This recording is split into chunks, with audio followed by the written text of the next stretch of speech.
What's up guys, it's Jeff with 9 to 5 Mac. I am setting up my iPhone 6s from scratch so that I can show you the passcode bypass flaw in iOS 9.3.1. Let me show you.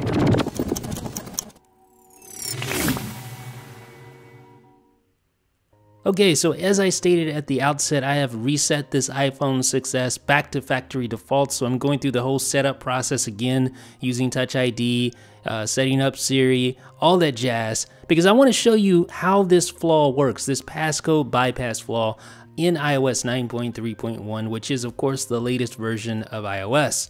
Alright, so first thing we want to do is we want to go into settings and just show you that I am running iOS 9.3.1. So there we go.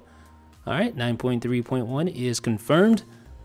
All right, now what I also want to do is I want to go ahead and just take a photo, because this passcode bypass flaw allows you to access your photo library and view some of your photos.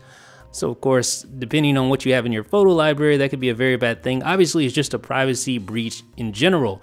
Also, I'm going to create a new contact because this passcode bypass flaw allows you to access your contacts and view contacts without entering your passcode or verifying with Touch ID. Alright, so first of all, I'm just going to lock my device and show you that indeed it is secure. So I'm going to use the wrong finger for Touch ID first of all, which is my pinky finger, which is not registered. Alright, so I did not register my pinky finger. Obviously I just registered one finger. Put in the wrong passcode, so the passcode is definitely enforced. And now I'm going to invoke Siri. Search Twitter. What would you like me to search for on Twitter? @yahoo.com. Checking Twitter. I found some tweets. So basically the whole point of this is just to search for a valid email address. I just happen to use Yahoo.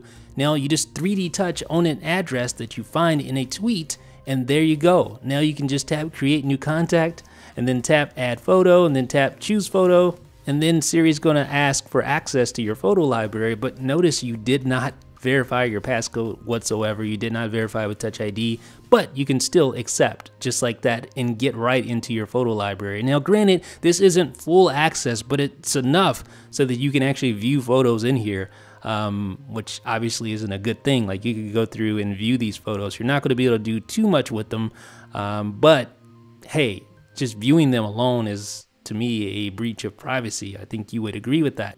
And that's not where it stops. Let's try this again. Search Twitter. What would you like me to search for on Twitter? @yahoo.com. Okay, here are some tweets.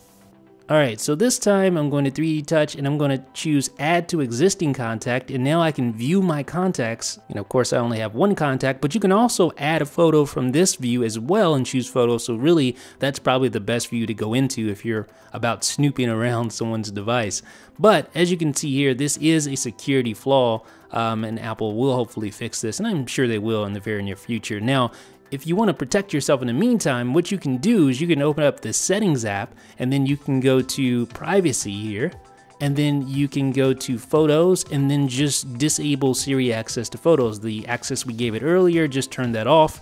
But if you're really about securing things, you can just shut down Siri access altogether on the lock screen. So just go into Touch ID and passcode, and then turn off Siri there for the lock screen. So let me know what you think in the comment section. This is Jeff with 9 to 5 Mac.